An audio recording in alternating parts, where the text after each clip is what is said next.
ஆடி கிருத்திகை அன்று முருகனை இப்படி வழிபட்டால் நாம் வேண்டும் வேண்டுதல் நிறைவேறும். ஆடி மாதத்தின் ஒவ்வொரு நாளுமே சிறப்பு வாய்ந்தது.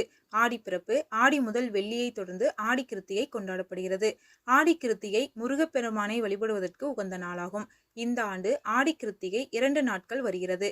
மாதம் பிறந்தவுடன் ஜூலை 20ஆம் தேதி ஞாயிற்றுக்கிழமை ஒரு கிருத்திகை மற்றும் ஆகஸ்ட் 16ஆம் தேதி சனிக்கிழமை மற்றொரு கிருத்திகை வருகிறது.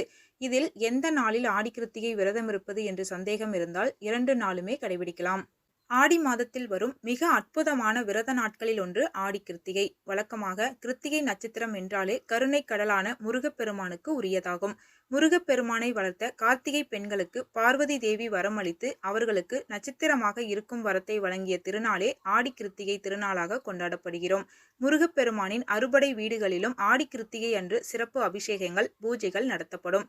கேட்டது அனைத்தையும் கொடுக்கும் அற்புதமான நாள் என்பதால் ஆடி கிருத்திகை தவறவிடக்கூடாத மிக முக்கியமான நாளாகும். வழக்கமாக மற்ற அனைத்து தெய்வங்களையும் மனமுருகி அழைத்து என்னை காக்க உன்னை தவிர வேறு யாரும் இல்லை என பாதத்தில் முழுவதுமாக சரணடைந்தாலே ஓடி வந்து அருள் செய்து விடுவார்கள். ஆனால் தெய்வங்களிலேயே ஒருவரின் அருளை பெற மிகவும் அதிகமாக வேதனைகளை துன்பங்களை தாங்க வேண்டும் என்றால் அது சிவபெருமானைத்தான் சொல்வார்கள். என்னதான் முறையிட்டாலும் உன்னுடைய கருமாவிற்குரிய பலனை நீ அனுபவித்தே ஆக வேண்டும் என பல சோதனைகளை துன்பங்களை கொடுத்து இறுதியில் அருளையும் முக்தியை அருளக்கூடியவர் என சிவபெருமானை சொல்வார்கள். ஆனால் அப்படிப்பட்ட சிவபெருமானை எவர் ஒருவர் ஆடி கிருத்திகையில் விரதம் இருந்து முருகனை வழிபடுகிறார்களோ அவர்களுக்கு நானே தேடி வந்து அருளை வழங்குவேன் என உறுதி அளித்திருப்பதாக கந்த புராணம் சொல்கிறது.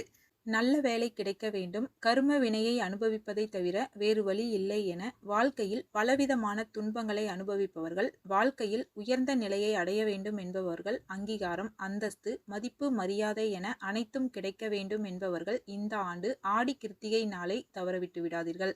மிக அற்புதமான ஜூலை 20ஆம் தேதி அன்று இந்த ஆண்டு ஆடி கிருத்திகை தினம் அமைந்துள்ளது.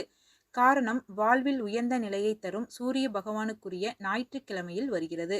அன்று பெருமாளுக்குரிய ஏகாதசி விரத நாள். அது மட்டுமல்ல, அன்று கரணமும் பத்திரை கரணம். இது திருச்செந்தூர் முருகப்பெருமானுக்குரிய கரணமாகும். அதனால் வேண்டுதல் நிறைவேற இந்த நாளில் முருகனை வழிபடுவது சிறப்பு. ஆடி கிருத்திகை அன்று காலை 6 மணி முதல் 7 மணிக்குள் எழுந்து குளித்துவிட்டு வீட்டின் பூஜை அறையில் விளக்கேற்றி விட்டு விரதத்தை துவங்கலாம். முடிந்தவர்கள் நாள் முழுவதும் உபவாசம் இருக்கலாம். முடியாதவர்கள் பால் பழம் மட்டும் சாப்பிட்டு விட்டு விரதம் இருக்கலாம். அன்று எத்தனை முறை முடியுமோ அத்தனை முறை கந்த சஷ்டி கவச பாடலை பாராயணம் செய்யலாம். 36 முறை சொல்வது இன்னும் சிறப்பு. முடியாதவர்கள் குறைந்தபட்சம் 3 முறையாவது சொல்லலாம். முருகனை நினைத்தபடி முருக மந்திரங்களை சொல்லி விரதம் இருக்கலாம். பகல் 1 மணி முதல் 2 மணிக்குள்ளான நேரத்தில் வீட்டின் பூஜை அறையில் சட்கோணம் எனப்படும் 6 நட்சத்திரங்கள் கொண்ட கோலத்தை வரைந்து அவற்றில் 6 அகல் விளக்கில் சிவப்பு திரி போட்டு நல்லெண்ணெய் ஊற்றி தீபங்கள் ஏற்ற வேண்டும். அந்த 6 அகல் தீபத்திற்கு முன்பும் உதிரி மல்லிகை பூக்கள் வாங்கி முருகப்பெருமானின் எந்த மந்திரம் தெரிந்தாலும் அதை சொல்லி போட வேண்டும். 6 அகல் விளக்குகளிலும் முருகப்பெருமானே வந்து அமர்ந்திருப்பதாக நினைத்து கொண்டு பூக்களை தூவி வழிபட வேண்டும்.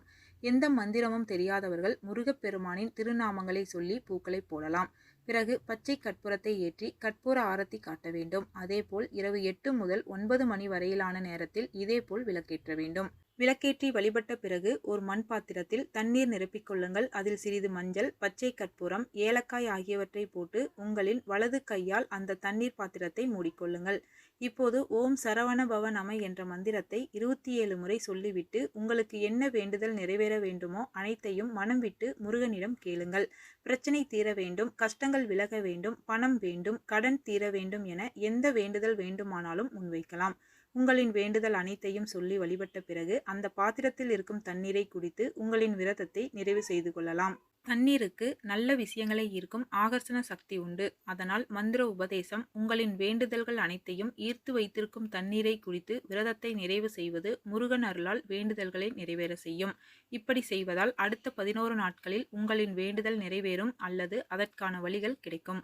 ஆடி கிருத்திகை அன்று காலையிலோ அல்லது மாலையிலோ அருகில் இருக்கும் முருகன் கோவிலுக்கு செல்லுங்கள். அப்படி செல்லும் போது உங்களின் வலது உள்ளங்கையில் 3 ஏலக்காய்கள், இடது உள்ளங்கையில் 3 ஏலக்காய்களை வைத்து மூடிக்கொண்டு செல்லுங்கள்.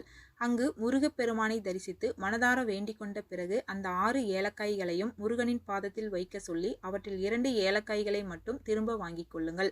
கோவிலில் கூட்டம் அதிகமாக இருந்தால் ஆரத்தி தட்டில் 4 ஏலக்காய்களை போட்டுவிட்டு மீதம் 2 ஏலக்காய்களை உங்கள் வாயில் போட்டு நன்றாக மென்று சாப்பிட்டு தண்ணீர் குடித்து விடுங்கள். அதற்கு பிறகு உங்களின் சொல் அனைத்தும் முருகனின் சொல்லாக இருந்து நீங்கள் எடுத்த காரியங்கள் அனைத்திலும் வெற்றி மேல் வெற்றி கிடைக்க செய்யும்.